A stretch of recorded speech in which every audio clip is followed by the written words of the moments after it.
And we're live. Another episode of The Oddest Couple. I'm Felix Levine. To my right is the star of the show, John Alite. Some quick announcements as per usual. Like this video, subscribe, and then Legacy 11 vodka that John is holding a bottle of. 11 times distilled, 11 times filtered, sugar-free, and gluten-free. And I drank 11 shots. He drank 11 shots before he started, so it's going to be an extremely fun show. A couple of things before we get into it. We came out recently with an episode about Sammy Gravano exposing him, and we got a lot of feedback. Now, we had mentioned in a prior episode that we would touch on this because there have been, well, I'll let John talk about it, but he was involved in some things that go a little bit farther than I think is what most people know him for. Really not great things at all. And John wanted to touch on them. And then I think, too, what we should do is maybe we answer some of the comments that were on our video for the first time. But I'll let you take away with regards to what we wanted to touch on from our last video. Robert DiBernardo was known as DB, and he was the owner of the porn industry. Probably one of the biggest ones, and the corporation was Star. There was also another corporation called Astro, but that was with another family. But we're going to talk about Star and DB.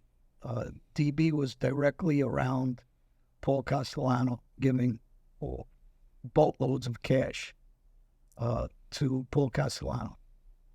When Paul gets killed, Sammy Gravano becomes, and is already friendly with D, becomes his go-to guy. And he's directly involved in the day-to-day business with child pornography and DB. Eventually, DB is killed in about, I believe, June or July of '86. He goes missing because there was paperwork that was discovered in his office when there was a raid. In that paperwork, they were worried about DB exposing Sammy and other guys in the pornography business. So that's the start of some of when some of these people are writing and they don't know the history of the mob. And for the people that don't know, one of my co-defendants that testified against me was Peter Sicaro. Peter Sicaro married DB's daughter, Cindy.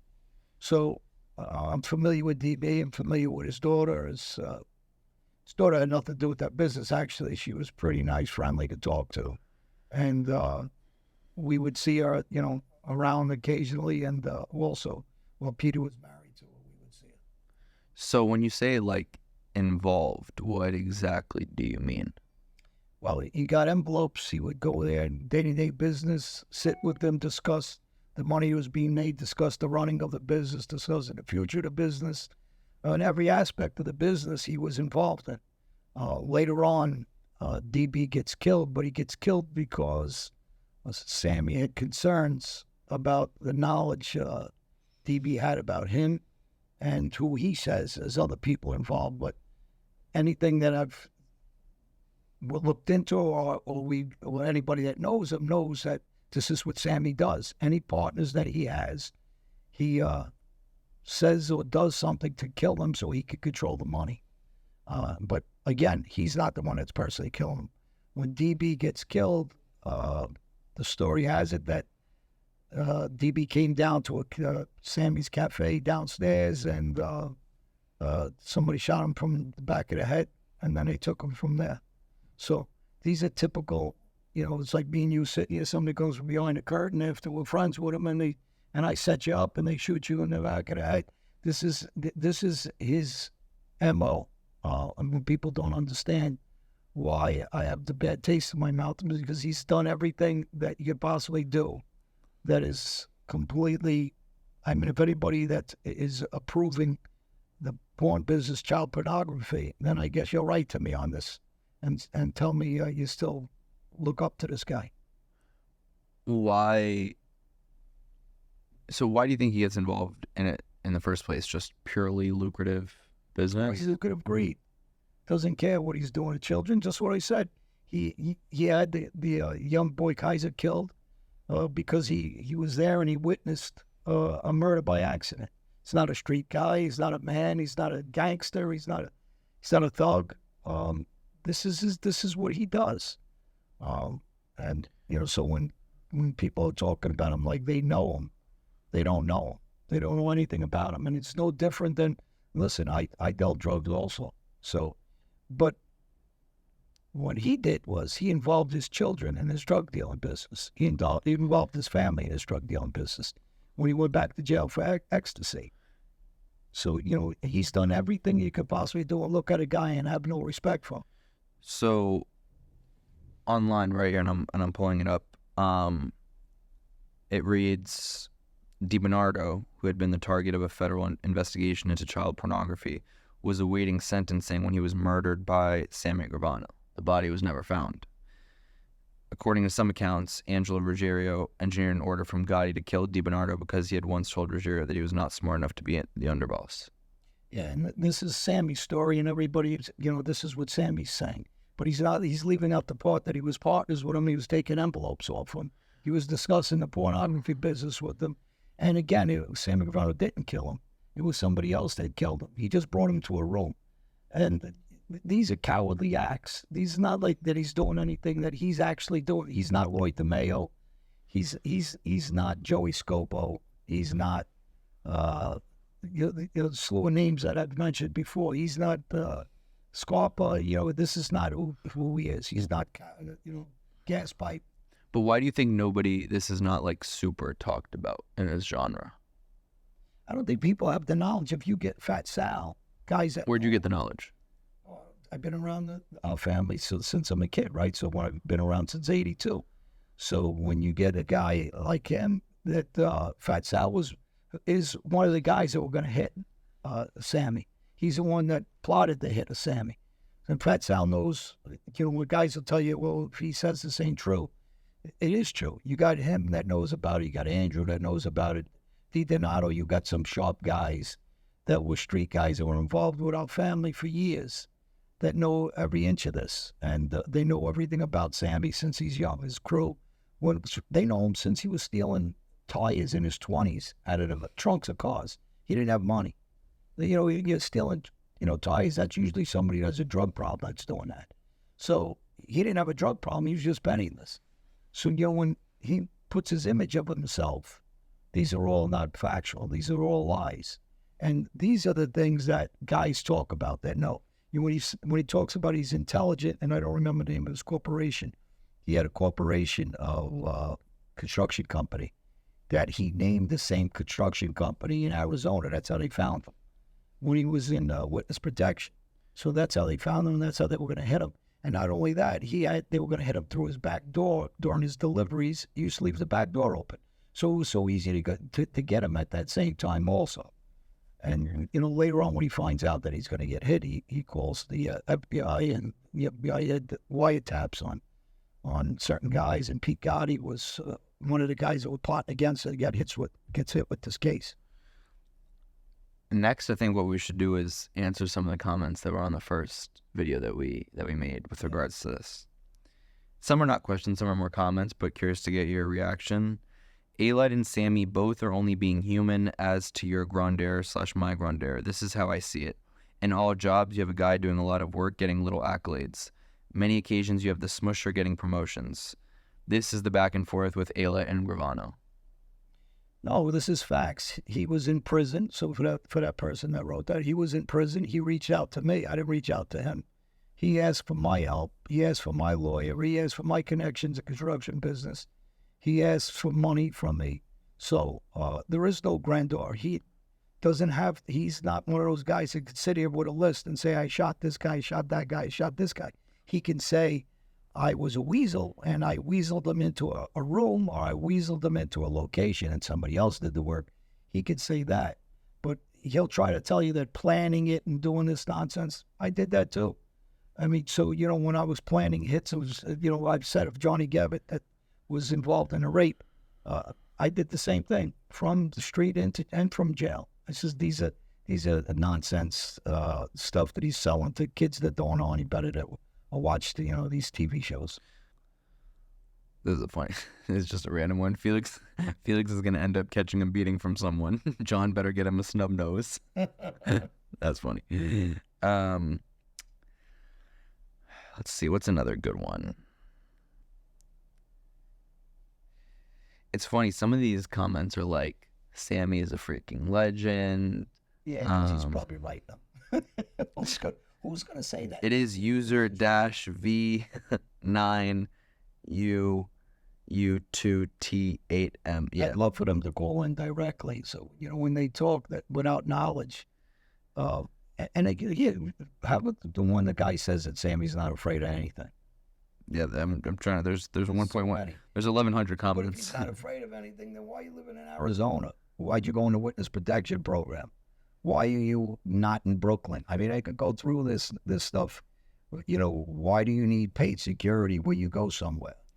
Now here's someone who says, "You're really trying to discredit the underboss of the largest crime families. Sammy had nothing to gain by lying.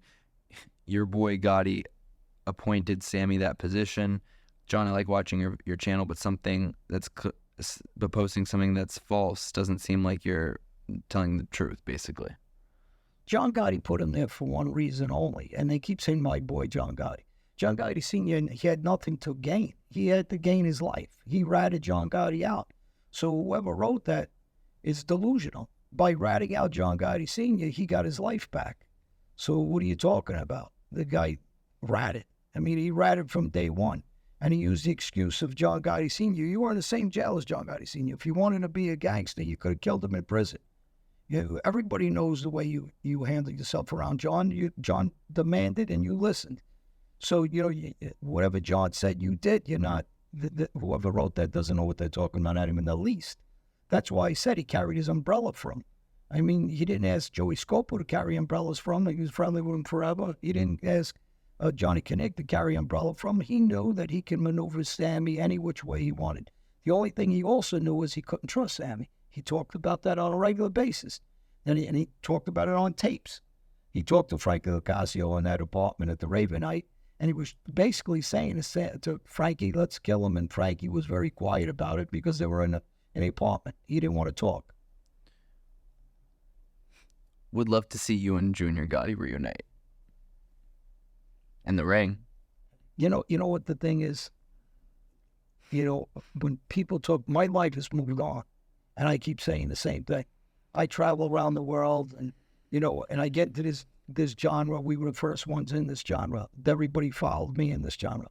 I says, and, this isn't nothing personal with me. It's Sammy took shots at me. So when he takes shots at me, he doesn't pay me back $3,000. Then I'll expose everything that's true about him. And yeah, I was around John, and everybody knows I like John. The father was, as a kid, I looked up to him. So I'm not going to say anything, are you mad at him for certain things? Yeah, just like any other son would look at the father, get mad, like I got mad at my father. So yeah, I've said things, and I said things in Sammy's. Every time you say something, sometimes it's not exactly it's how you feel that day, and I'm not going to take my words back, but the facts of the matter are he won't sit with me because he knows I'll destroy him. I says on all the bullshit that he throws out there, the same reason Mike Scars is abusing him now. Same reason that Dom Segale said a lot of things now. We're all, putting him out there since he has a lot of shots at everybody. He took shots also at Gunner. Out at Detroit, he took shots at Larry Mazza. So now we're all going to, everybody's going to tell the truth and expose what people really don't know about this guy. But they do know that he's screwed everybody in his life that's ever did anything for him, especially John Gotti. Someone said, I'll pay 10 racks to see Sammy and John go face-to-face, man-to-man on the podcast to clear the air up. Unfortunately, they would back out. I never back out. Never. So whoever said I back out, I have no reason to back out. He wants to talk about, like he said, he was challenging me as far as what I did on the street. I'll go by name. I says, and that's not that I'm trying to get any accolades for what I did, because I'm disgusted with that life and what I did. But the truth is the truth about the past. He can't sit and talk like that. He can't talk about heist. He can't talk about hijackings. He can't talk about anything. He did penny ante nonsense. I heard some of his ridiculous stories he told about robbing a house, and he had the whole house in there for 2 cents. They sound like a crackhead move.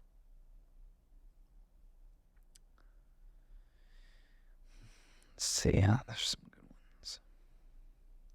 There's been basically a lot that have said like that Sammy lives in your head rent free.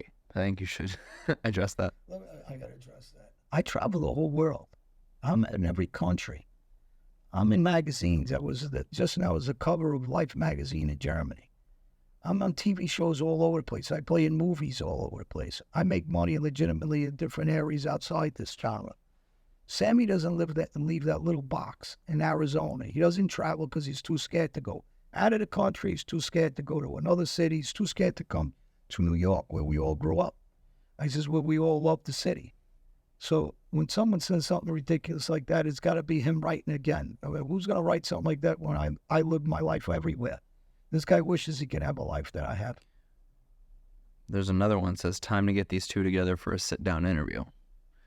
He won't talk. He's not intelligent enough. That's why he won't talk to me. He did it with Michael Francis. Michael Francis, he picked him apart. He's too intelligent for him. He can't sit with Mikey Scars. He's too intelligent for him. All these guys are too smart for me. He'll never sit with Larry, me, or any of us. This guy's got a free pass as a fraud when he was on the street. He should have stayed that way and kept quiet and stopped making enemies with everybody. It's interesting. Someone said, Alan G says, I've listened to all Sammy's videos, and I have to say I believe every word John says here. It all makes sense. Which I think, to people's points, it's not just about like how things sound. What you've said, and I've personally also like researched it afterwards or before as well. Like there's people can go and look this stuff up that you're saying. It's not like you're like pulling things out of your ass. Yeah, listen, I like when someone says, first off, I said this before, I never got caught with anything different than him. He got caught with 100 things. I got ratted on. It was a different. I was sitting in a penitentiary not talking. Everybody was talking against me. That's first. Second, I was the guy out doing the work. I say it by name every time I talk about it. So he didn't. He's trying to pretend that he did these things, and that's why I called him out on it. He could have said, yeah, I wasn't a shooter, but, I set these guys up. Should have said that. You don't got to be a guy. I say it all the time. You don't have to get the one fist fight to be a man. You can be the biggest man ever, but when you portray a fraud, perpetrate a fraud, yeah, you're a fraud. That's why I'm calling you out on it. I think, yeah, I mean, you already touched on this, but this person, and I think it's good that we address like all questions, is during an interview with Patrick Bet-David, you called Sammy the perfect gangster, which we already talked about, and they then ask, how can he be both a fraud and a perfect gangster at the same time? Well, and I told everybody, I didn't know Sammy that well on the street. He was on our crew, he wasn't in our crew. He had his own crew in Brooklyn. We do business with each other. I'd say hello to each other, that's it. When you're not involved with a guy from another crew, unless they're your age and you're going out partying with them at different things, you don't really know. Did I know Sammy intricately? No. When I started looking into everything, yeah, I got to eat those words that I said that because it's not true. So, what I said earlier, is he on the street? Yeah, he's a maneuver, he's a weasel, he's all those things. He is a gangster, he ain't a perfect gangster. And when I did say it, I got to say, I didn't have the knowledge. I didn't really look into it till all these guys that grew up and started giving me more information that stayed with him. Guys in his crew gave me information, and then I started looking at the things. And once I found out and I started looking into it, I even believed he was a shooter because you don't ask somebody these things while you're on the street. You think it because you're hearing things. And I just said it earlier in another show, you can pretend because so many guys are getting killed all over, we don't know who's who. But once he started cooperating, that the paperwork's out there, we know what he did. It was only one shooting. That's a fact. A fact. And anybody has a lawyer who wants to waste $200 or go online, you'll find out. That's all it is. He's got one shooting. It's over. So, besides that, I told you, he killed a boy. I says, and then besides that, everything else I say is factual. I don't know what else I could say past that.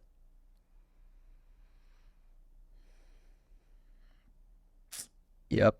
Sorry, I'm just trying to find a good question that we can answer.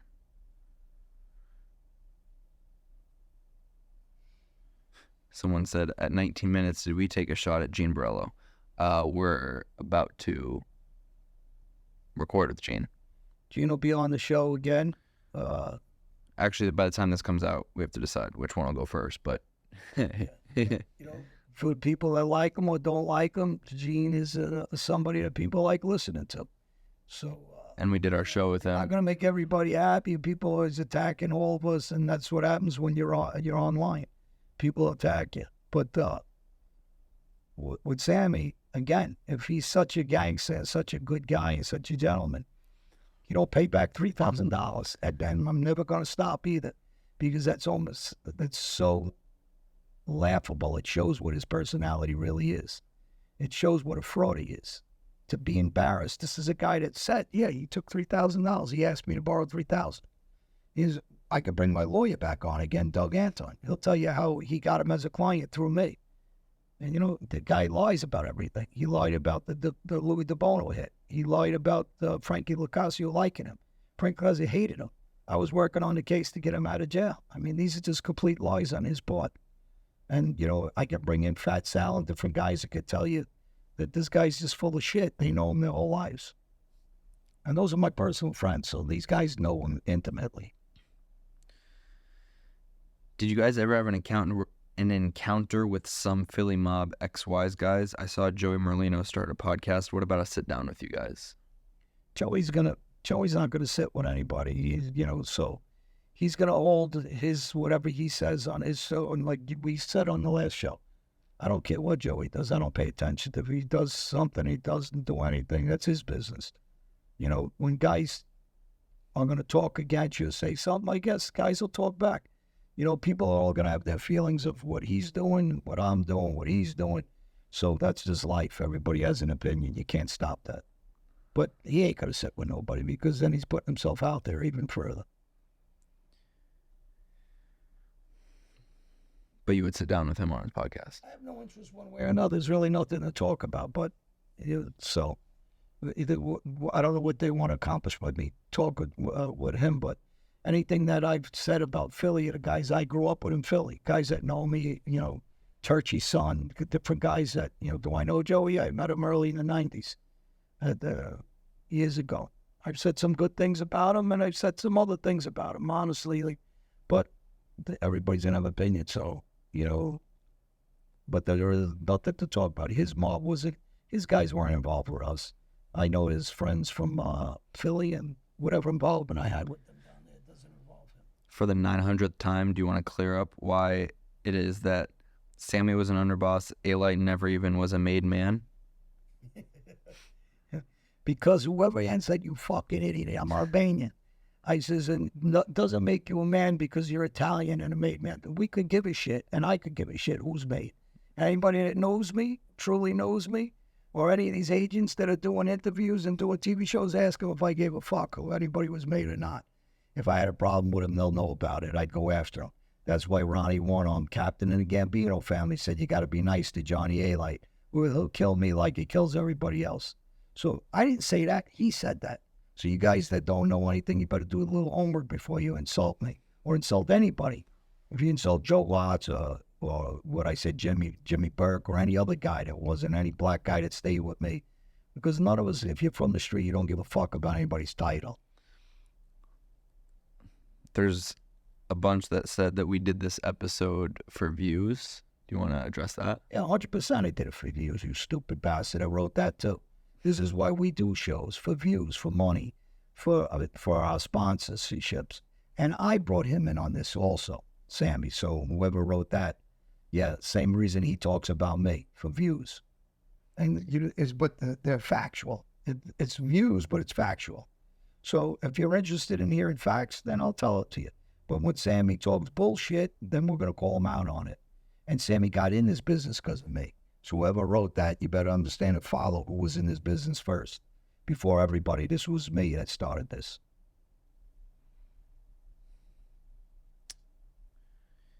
You know what the problem is? These guys are they're not used to our old style living.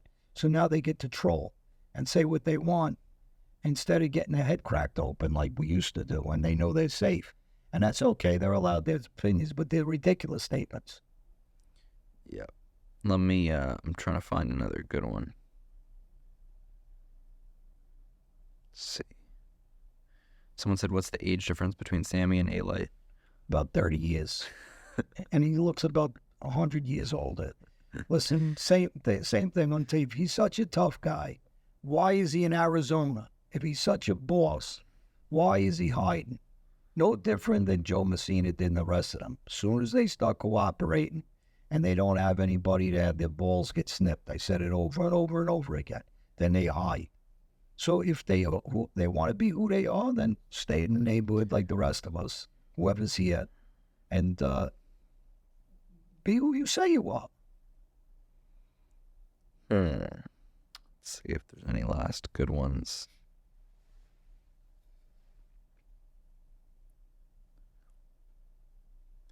Speaking of, though, the first part of what we talked about with some of Sammy's dealings, that stuff that we spoke about, what we're in the beginning of this episode with regards to DiBernardo and stuff like that, this is all things that can be Googled. People that want to look at it, go on websites, Google it. We can actually attach certain websites with Sammy and DB, and that's what we call DiBernardo. So people that don't know, and check it out and see for yourself. Hire a lawyer if you're so interested in what's truthful or what isn't. Don't be cheap. Get a lawyer and let them go look into it for you for a couple $100. Since, if you want to be involved and want to be part of it, go dig in. If Sammy wasn't for real, someone in the Gambino family would have sniffed him out long before he became underboss. What do you think? So whoever said they did sniff him out, so we'll answer that, because, again, you just don't know the history. Louis Melito saved his life because the Colombo family wanted to kill him. They accused him of being a rat, and they chased him. And then Louis brought him over to the Gambino family. So they did sniff him out very early in his life. Then when he went into, Louis saved him and kept him safe with the Gambino family. Louis was a legitimate tough guy, moneymaker. And Sammy thanked him by setting him up, too, so somebody could kill him. Again, for money and bullshit talk. So this is who Sammy is. So every time one of you guys are sticking up for a guy that you know nothing about, he doesn't have the balls to do it to somebody's face. This is how he does it. He's a weasel. He doesn't pull himself. He doesn't go out and shoot it out. He doesn't do, that's not him. He doesn't go baseball bat somebody by himself. So anybody that really knows the facts about Sammy, you'll understand he was sniffed out, and John had him sniffed out. If John does not get locked up, Sammy's going. So Sammy had a couple of years that John needed him there for a certain reason since Frankie DeChico left. He was a Brooklyn guy. Sammy had nowhere to go without John. So John knew that he could keep him around and use him and abuse him. And eventually he was going to kill him. And go listen to the Ravenite tapes. He's telling Frankie Lucasio, basically, we need to kill Sammy. So whoever's right now, again, you just don't know the history. Let Mikey Scars ask him a question or two about that. Give a little bit of a shout out to somebody who wrote a sweet message. Looking very snappy, John. I always enjoy the content, but this episode has definitely got me questioning things about Mr. Gravano. Very interesting to hear your perspective. I don't follow much else in this genre, but obviously because of listening to you and Felix, I've researched a little bit into them. To my mind, there's what you did in your former life and what you do now. The difference, in my view, is that you aren't afraid to tell your truth and admit your wrongs. And I'm sorry you're not being allowed to fully move forward by these people. They actually seem to be using your endeavors to create themselves for income/notoriety. I think it's interesting. I mean, thank you. It's a sweet message. But I agree to the point about that a lot of the people in this genre, I mean, like if there's truth, which a lot of them not, but if there's truth, they don't like to talk about their wrongs or admit their wrongdoings. And that's what I think that you are very, very open about, and is one of the reasons that I think we've had an audience for years now, because like you're not afraid to look in the mirror and say exactly what you did and who you are and how you've changed from it. When I first was interviewed by George Anastasia before he wrote for me, he said that. He said, you're very forthcoming. We just had the woman on our show, the journalist, Ms. Vincent, and you asked it. Yep. She said the same thing. He's very forthcoming. Because I admit that I'm not proud of my past life. I admit that I'm not proud of some of the things I did. But I also admit that none of these guys were going to tell me shit. They were afraid of me. I says, and anybody that knows that about my past life. And I'll also tell you, I'm the guy that brought them all into this, John. So if you look back in time, you'll see who started this.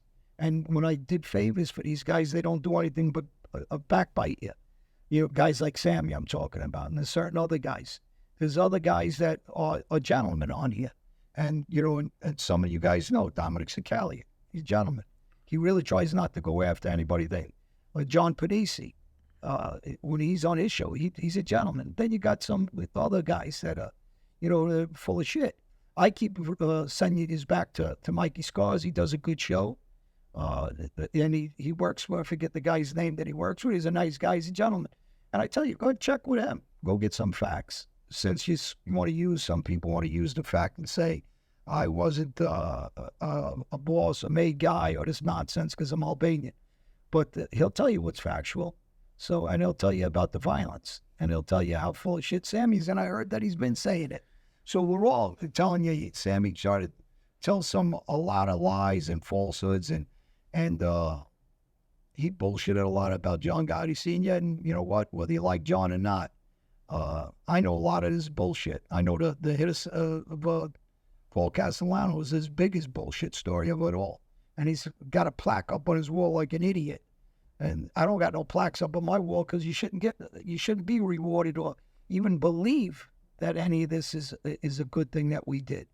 But he's too stupid. This is all he's got. He doesn't have a life. He doesn't go to Paris. He doesn't go to Italy. He doesn't go to Albania. He doesn't go to Greece. He doesn't go to Switzerland. He doesn't go to Germany. He doesn't go to Brazil. And I could keep naming countries and live a life like I do. This is all he has.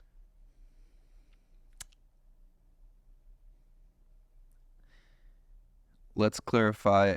There's been a couple comments that said basically like I enjoy the channel, but it feels like at times there's a glorification of the mob stuff. If you want to clear the air on that. Yeah, somebody says you glorify mob. People are listening to these shows to hear about the mob. So we give you 80% of the mob, and then we give you 20% of what we just said, that this is not a life to live. This is not a good life. This is not a loyal life. It's all treachery. It's all lies. It's just what we said during the Roy DeMeo show. When we just talked about it, he was a killer. He was a serial killer, dismembering bodies. But that same guy that everybody feared, eventually you're going to get killed by your own friends, and you get killed for money. Those things. And if you look through the history of the mob, and you'll see all the bosses ratting, whether it's Ralph Natale in Philadelphia, again, with Joe Messina in New York. So when people are buying into this bullshit, I call it the way it is. But history's not going to change. Whatever we actually did back then is what we did. And you got so many law enforcement people that came on our shows and different people that know the facts. So go check and ask them what's true, what isn't true. Watch them on the show. And also, like, to be fair, like, we're literally addressing all of any comments, the hate comments, like the questions. So I think if there's one main difference too is that we've never strayed or been scared to talk about anything on this show. Well, what I don't like is, I said it earlier, I'll say it again. If somebody's not a fighter, that's okay. You're not a fighter, it doesn't mean you're not a man. You can be the biggest man in the world. You're a gentleman. You don't got to be a street fighter. Actually, you're more of a man by going to work and not fighting. You're an idiot that's fighting on the street or anywhere else who live in this life. So, none of you journalists or so-called journalists or say you're journalists that do these interviews, and I just brought this up to somebody that spoke to me. Why don't you ask these guys these questions? Since they want to act like they're just out there, they're killing machines. Ask them, can you name the people you killed? Can you tell me the location you personally did this to? Can you tell me a location you personally shot the guy at? Why aren't they asking these guys that, since they're talking about it? Again, people say me and Mikey knew each other for a lot of years. Scars, we're friends, and we had a little bit of falling out. But I still like him. I like his family. I respect him, but in different ways. But he doesn't pull that. He doesn't say I'm this killer. He never talks like that. He just talks about the mob. There's understanding he has in a mob. There's the difference between Mike and Sammy. Sammy set up every one of his friends. He didn't have the balls to go out and kill him. He didn't have the balls to go shoot it out with them. He set him up. He killed children. He was in the porn business.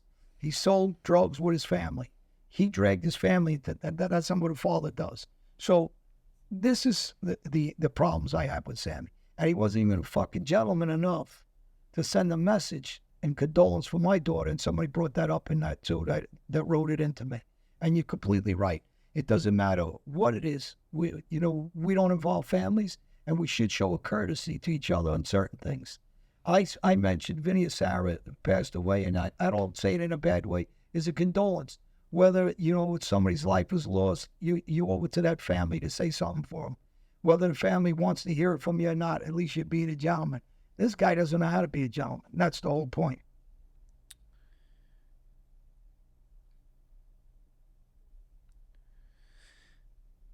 How do you respond? Somebody said a lot of ex-mobsters say in the beginning when they talk about Sammy that he was the real deal, a man's man, a legitimate tough guy. Why is that? Because like anything else, guys talk about guys that don't know, because in our life, you can fake it through. If you ask that person, tell me why you call him a man's man. Why is he a general tough guy? Did you see him kill anybody? Did you see him shoot anybody? Did you see him fist fight on the street? Tell me what you saw that you're saying that. Because it's one rumor after another rumor after another rumor. And this is what street guys do. They bullshit and grandeur everything they do. But if you check it factually, that's why I'm the only one who keeps saying it. I'll talk factually. I'll talk about incident after incident, by name, by place, by location, and I'll tell you, there's enough law enforcement that go on now on shows themselves. Ask them these questions about me and about the rest of us and see what they tell you, who's who and who's real. So, you want to have the title? How many guys go to any corporation, I'm sure, and you see a manager of a store and you say, how's this knucklehead running the store? He's a dope. Well, maybe his cousin's the owner, and that's why he's manager. No different than the mob. That guy that's sweeping the floors, maybe he should be the manager. We talk about this all the time. And I'm going to go back to my black friends, because you guys are bent on talking about tough guys and gangsters because of a nationality. So it has nothing to do with it. It has to do with, are you a street guy? And a lot of my black friends are tough street guys and gentlemen. But in the way you guys think, you'll say they're nobody because they're black. And I'm the guy that's coming out and telling you don't even understand what you're talking about. So we're the guys that they ask to help them. We're the guys that they fear. Because without us, they can't build that name. Because how's Sammy Gravano going to have a name if he only shot one person? Right?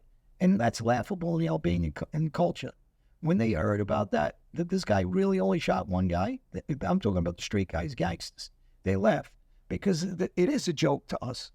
This is what they do. They bullshit everybody. That's why I said his name's not Sammy the Bull, Sammy the Bullshit Artist. And Fat Sal will tell you that's a fact. So are Mikey's cars. And they know what the truth is behind this.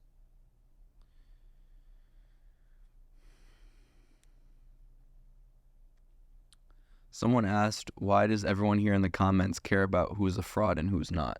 What do you think about, why do you think people get worked up about trying to figure out who is a fraud, who did? Because he sells this underbought shit, right? To say, and first off, let me back up.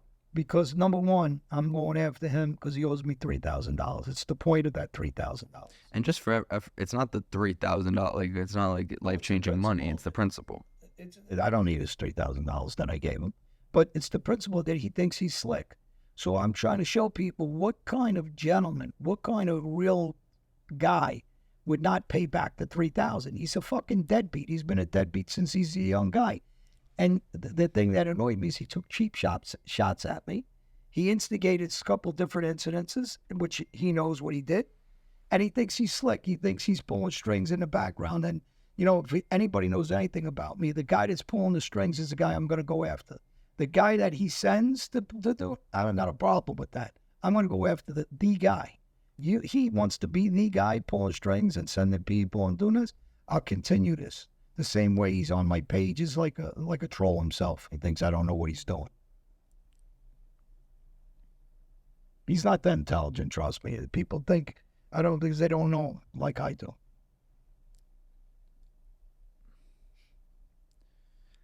Yeah, I think we've covered more or less everything.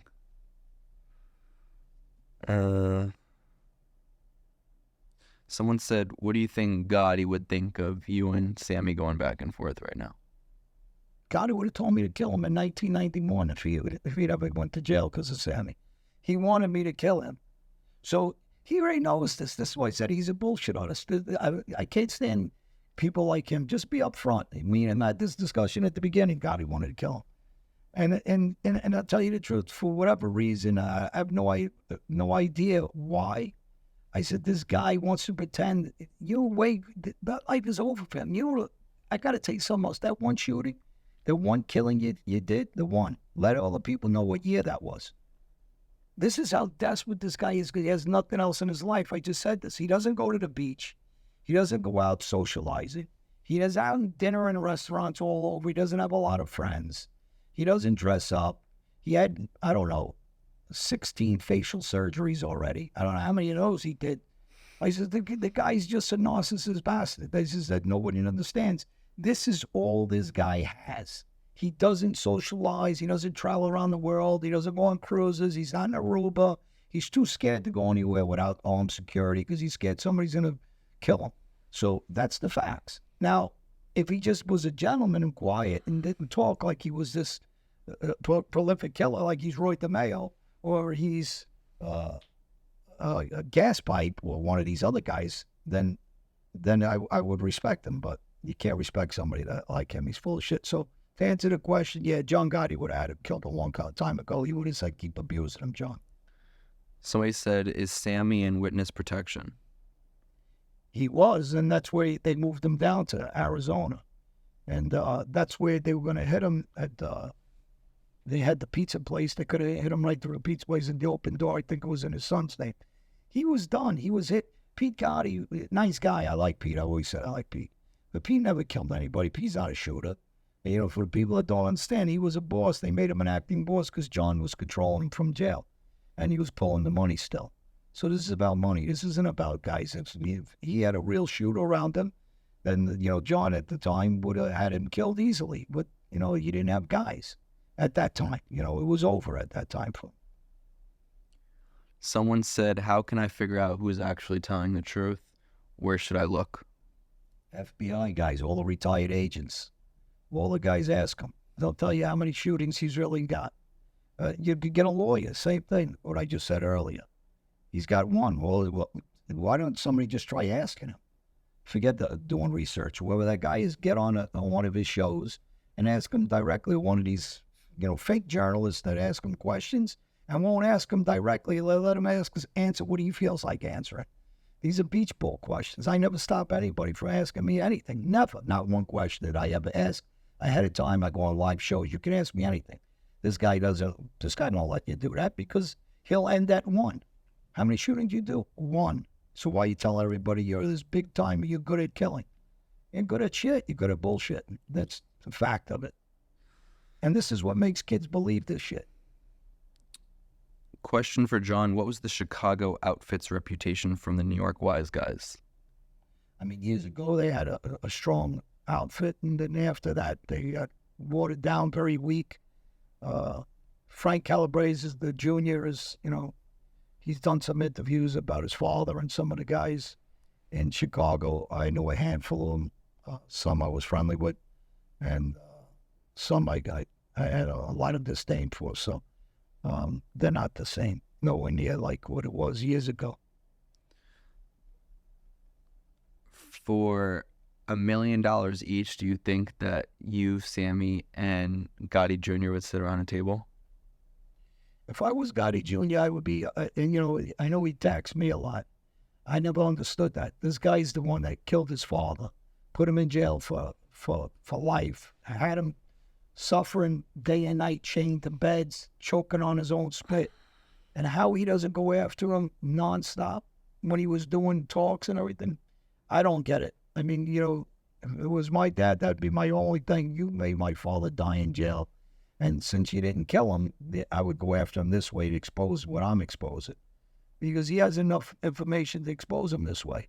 But I don't, you know, I'm not in his head, so I don't know why he's not exposing him. All right, I think we covered most of them. We wanted to finish, though, on a big casino drug bust story that we never told so far, so I'll let you kind of take that away. So I bought the property. Everybody knows the estate that I had. The shooting was at when they tried to hit me on my property. And at that time, a lot of guys were the Fidelli brothers, Danny and Dino. Danny was still living rent in the back house after I bought the property off them years ago. I bought it. It's a $10 million estate. Now we put roads in and pools in and boxing gyms and a pavilion to work out and another outdoor boxing ring and trying to think baseball cages. Everything was on that site. But when I bought the property from the Finelli's family, I maintained friendships with Dino. He's, one of the guys that got rid of the guns after I did that shooting on that property. I had another guy, Danny Morrow, who was involved with the Philly people. He had the relationship to, I believe, grandfather or great-grandfather was Angelo Bruno, the boss of Philly. He also was involved a little bit on that incident, knew about it from the discussions with the Finellis. He was good friends with Carmen. I talked about Stephen Marquitando and Rocky Finelli, who all knew about those incidents, and they talked about it in different locations and places. So I was very friendly with them, and we were moving coke in a big van back in those days. And I had a guy, Guy Peden, who was one of my top drug movers. He was in prison with Frankie Berg, Jimmy Berg's son. He came home, and he came to me, and Frankie Berg didn't want him to move drugs with me at first. I mean, Frankie were good friends. We talked, and he was mad at Guy for whatever reason at the time. Guy would go down to Atlantic City. We'd go to Harris a lot, and we'd meet down there.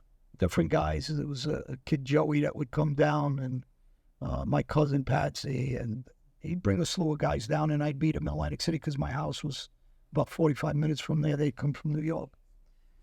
And I introduced them to Danny Finelli and another guy, Tommy, and a couple other guys. Tommy's a real tough kid from Jersey. He was friends with Finelli's at the time. And I won't use his last name, but Tommy C, so the people that don't know, but do know him, that's what I'm talking about. And we would move 500 to 1,000 pounds of weed at that time. And so I told Guy, sit with him, talk to Danny, talk to some of his friends, and give him the weed. So he does that. He gives them weed. These guys are moving weed, no big deal. Pot's not that serious of a charge back then. And he goes behind my back to one of their other friends, and he brings me, I don't remember, a couple 100,000 because we're always exchanging money. And, which was big money back then. You're talking about the late 80s. It was early 90s, actually. So it's the early 90s. It's 1992 to be exact when this happens. He brings me a couple 100,000, and I meet him in Atlantic City, gives me a bag, and we leave. And we're regulars there. Everybody knows us there. All the waitresses know us. The pit bosses know us. I had a lot of contacts down there. Actually, we were supposed to kill Louis DeBono down there originally. When they asked me to kill Gotti, asked me to kill Louis DeBono because they couldn't catch him in New York. He was in Atlantic City, and I had all hooks in Atlantic City at that time. And then Guy Peden goes behind my back without my knowledge, and he sells 4 kilos to a guy. He asks him for 4 kilos of coke. Never tells me about it. And we had Stevie on my show, Stevie Newell. Mm-hmm. Do you remember we had Stevie? Yeah, he passed away. Yeah, Stevie condolence. His son's a good kid, but Stevie and me were good friends, and over this we had the falling out, and that's over this is when I shot Stevie Newell. Mm-hmm. And me and Stevie spoke about it for the people that hear it on one of the shows. You can go back to one of and I'll interrupt real quick, which was unbelievable because we had Stevie Newell on our show. This was probably about 2-3 years ago. Yeah. And this was someone that John had shot in the leg, and you guys had made up and been friends after. In the excuse me, in the ass. And it was interesting. I mean, at least for me at that point, it was very interesting to see, like, I don't know if I could ever sit down with somebody who shot me, but it was all, it kind of goes to show what the life was about, that it was business. And then later on, now that everything is done, it could be friendship. And, sadly he passed away, I think a year or two after. He all worked for me. And Stevie, so the people that know Stevie worked for me, a guy got killed. He got accused of the killing because he was talking about it. And he really didn't do the killing. And he happened to be in a jail cell with the guy's brother. And I won't bring their names into it for now. But so he gets hit with a murder, and he beats the murder rap. He goes to trial on it. And he comes home. And but before that, me and Stevie meet. And it's about $75,000 he owes the guy peeing for a couple of kilos. And I said, give me the $75,000. He didn't give me the $75,000. He says, guy's full of shit. And I'm trying to do the right thing by Guy because he's in jail and he gets hit with a 4-kilo pinch. But to go backwards a little bit, before he gets hit with that pinch, he sells the guy the 4 kilos and he puts him on the telephone with me. And they're at a phone somewhere, and I'm talking to the guy, and he says, hey, why don't you come to Atlantic City tomorrow, and, we'll meet and we'll talk. Now, I think I'm talking about marijuana only. I don't know that he gave him 4 kilos. I don't know that guy's been threatening him because the guy don't pay him. And I don't know he's threatening him, telling him that if I don't get my money, I'm going to kill him. So the guy goes to the FBI, and he's wearing a wire. So when he's on the phone with me, I'm not saying anything, just saying I'm going to meet. He's in Atlantic City. So they set up the meeting in Atlantic City. I think they're going to talk to me about picking up more than 1,000 pounds now. I'm thinking, because we had conversations prior to that, they might need about 2,500 pounds. So I said, all right, I'll be down there. So we hang up the phone, nothing's discussed, and they leave each other. Meanwhile, this guy's been taping Guy Peden the last, I think it was 4 or 5 or 6 tapes they had on him. So they were trying to get him good on the money. Now, Guy Peden tells me afterwards, he kept talking about the sports business, which I'll get back to that. So they go down to Atlantic City. Guy Peden calls me up, and he plays a lot of roulette, but he plays big. He plays for big money, Some days they hit 50, 60,000, and, he was playing serious money. We're making serious money.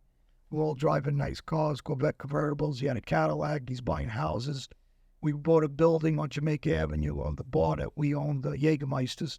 And I was supposed to have actually 20% of that building. He owes me that still. After he cooperates, I don't get that money. Sounds like I don't think you're going to see that. Nah. And about 7 guys go into the Harris Casino. And there's about 20 agents sitting around the casinos as if they're playing. They have a sting operation. And a guy walks in with another guy that I know, and they believe it's me, that I came in. So they give them a green light to lock them all up. And about 20 agents round them up. They all get locked up. It's all over the media. It's all over the news. And I never showed up to Harris. My son at the time was 2 years old. He had a bad fever, and I brought him to a hospital, virtual hospital. No, not virtual, but it was called something before virtual, in Voorhees. So I end up calling Guy up, but he's not answering. I beep him. For him to beep me back, he's not answering my beeps.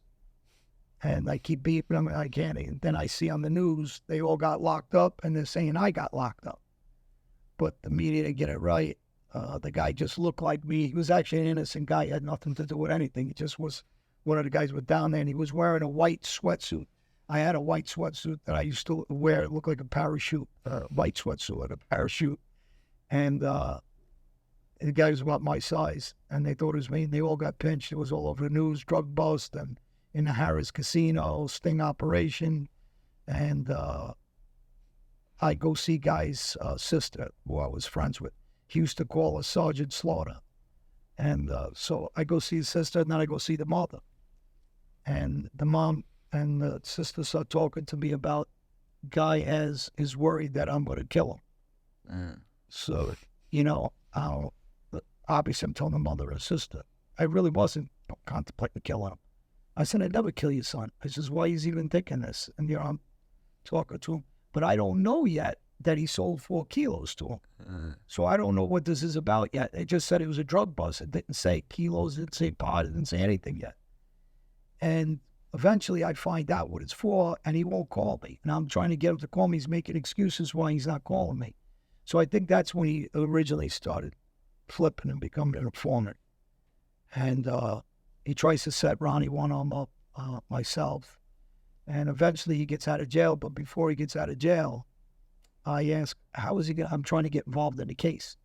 And they're not giving me the circumstances of the case, not giving me the information. I'm asking for the paperwork because now I know something's wrong. Right. And I see Stevie, I go meet Stevie Newell on the Jersey Turnpike. Me and Stevie talk about this. And I said, give me the $75,000. You owe him $75,000 for 2 kilos. Because Stevie worked for, they all worked for me, but he was one of guys. Guy had him, he had another kid, Kevin, he had little Joey, Fat Joey, Squigs.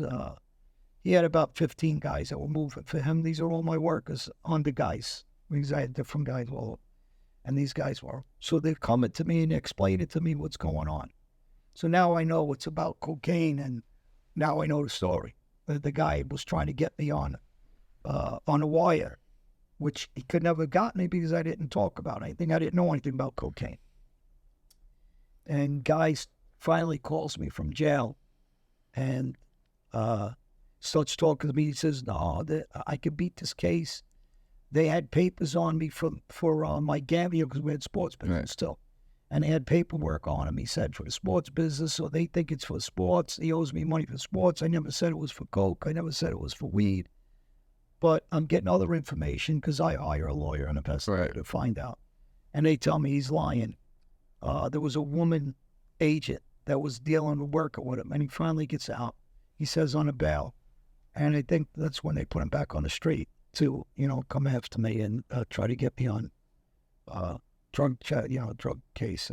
I stopped really talking to him, and we have a meeting in McDonald's in Howard Beach, and he's bringing up Ronnie One-Arm to me a lot, and you got to talk to Ronnie. He still owes me money because I would feed these guys Ronnie One-Arm, all these guys. I front them a couple of kilos of coke, so I'd give them.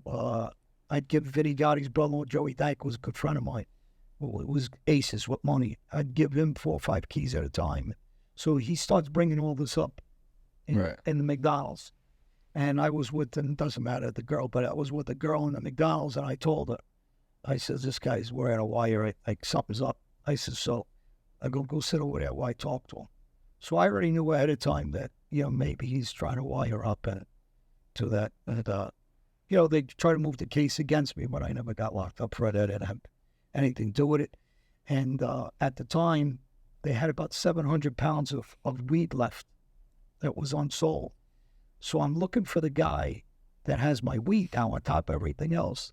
And they took the 700 pounds and threw it in a container, garbage container in a complex.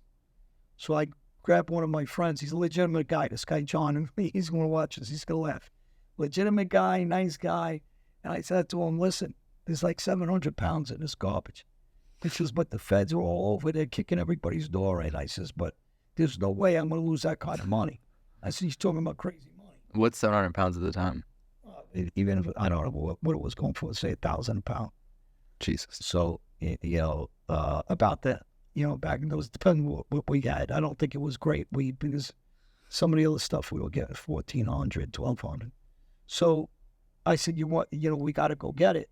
I said, now there's these Spanish guys that were involved with us with the weed from Mexico, and they're involved. They didn't they weren't paid out all in cash, so we owed them money.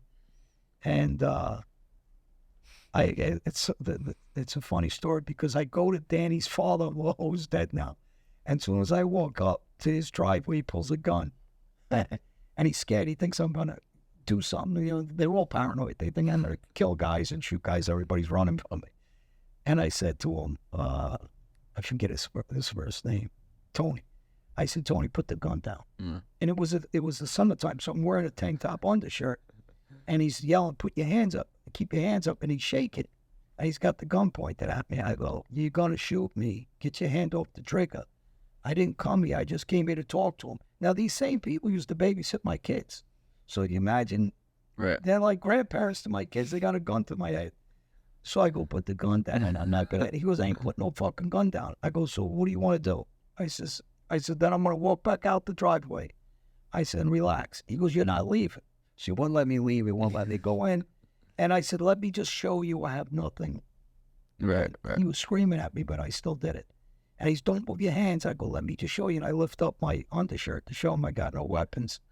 And he goes, I'm going to fucking shoot you if you move. And I said, let me just turn around slowly. You can look at my back. I got no guns here. So funny. And finally, the guy says, just relax.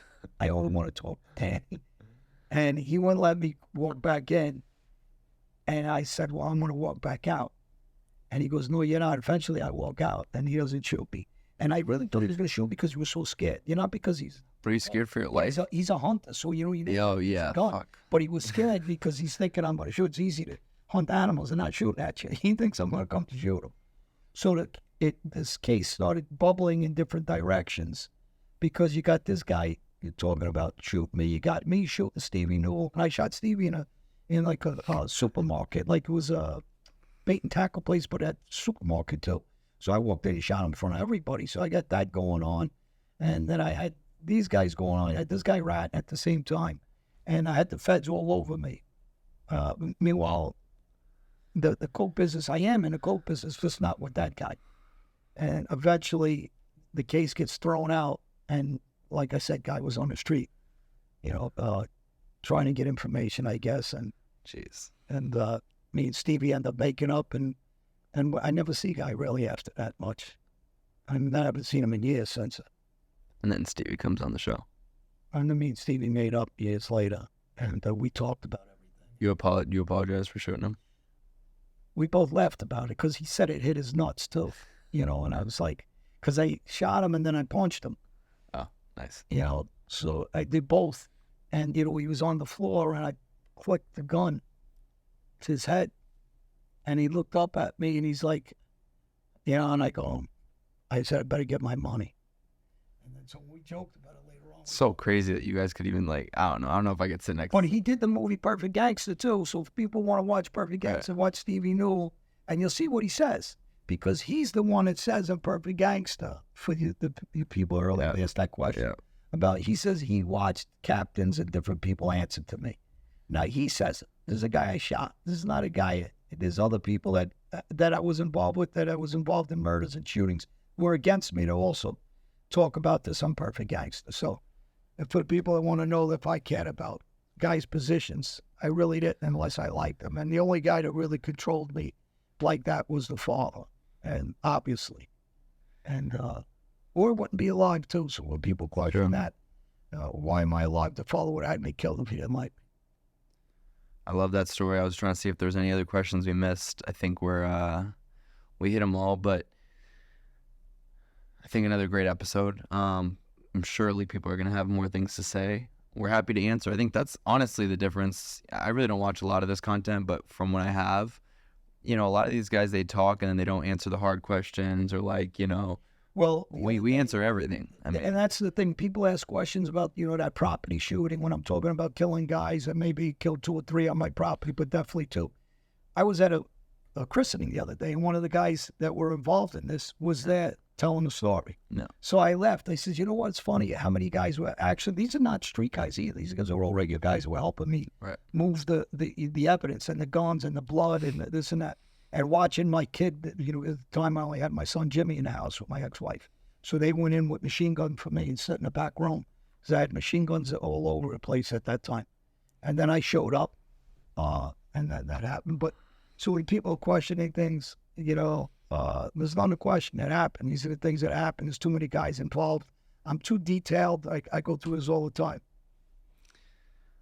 Well, we appreciate you guys watching. Please make sure you like this video, subscribe to our channel if you haven't done so already, and subscribe to our Patreon channel that you can find in the description of this video, and we'll respond to everything that you guys comment. So keep commenting, keep engaging. At the end of the day, we appreciate your support, and we'll see you guys next week. See you next week, everybody. Thank you. Subscribe.